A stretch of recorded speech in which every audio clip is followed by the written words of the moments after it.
Keith Towler, Comisiynydd Plant Cymru. Keith Towler, you've been Children's Commissioner for 7 years. Are children in Wales better off now than they were 7 years ago? When I became the Commissioner 7 years ago, people used to say that there were 1 in 4 children in Wales living in relative poverty. We now say that there are 1 in 3 children living in relative poverty. So we can see that things like austerity, cuts to children's services and public services, and employment issues affect children. But there are other aspects of children's lives which I think probably have improved. I think we're much more tuned in these days to the fact that children have rights, that children can have their voices heard in big decisions that are being made. So I guess all these things are relative.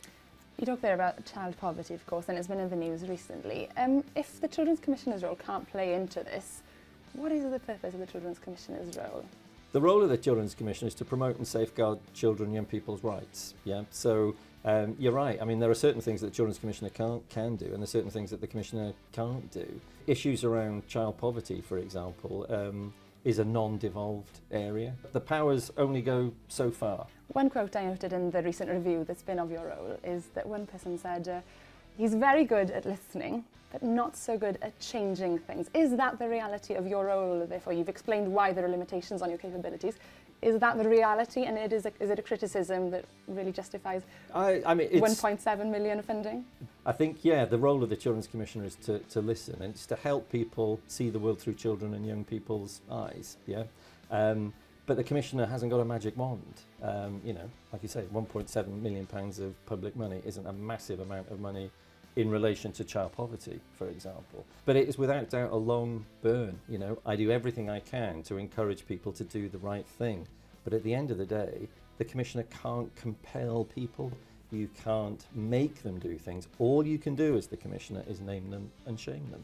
It's 14 years since creating the role of Children's Commissioner. You've been at the helm for 7 years now. Yeah. Why have the vast majority of children and young people still not heard of the Children's Commissioner in Wales? I think it's a really good point. Every child in Wales should know that they've got a Children's Commissioner. There's no doubt about it.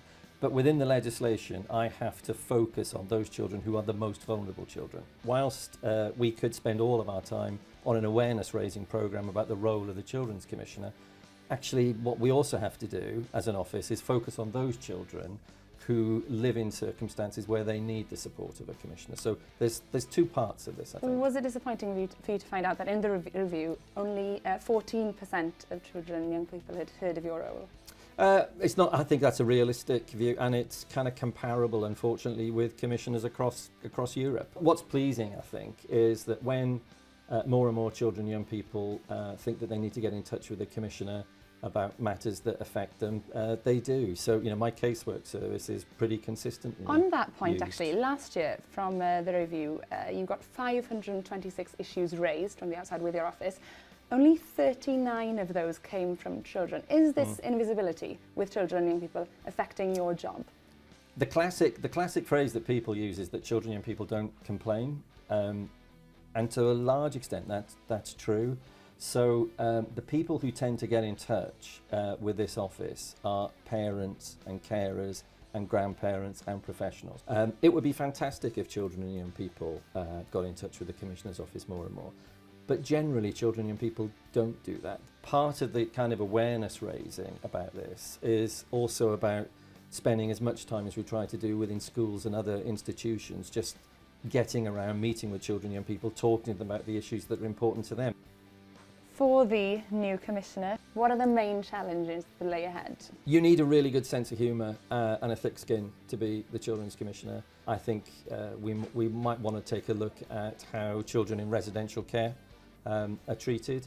The child poverty stuff is having a massive impact on children's lives. Austerity measures, access to particular services, these are all big issues for an incoming Children's Commissioner. It's an exciting time to be a Children's Commissioner.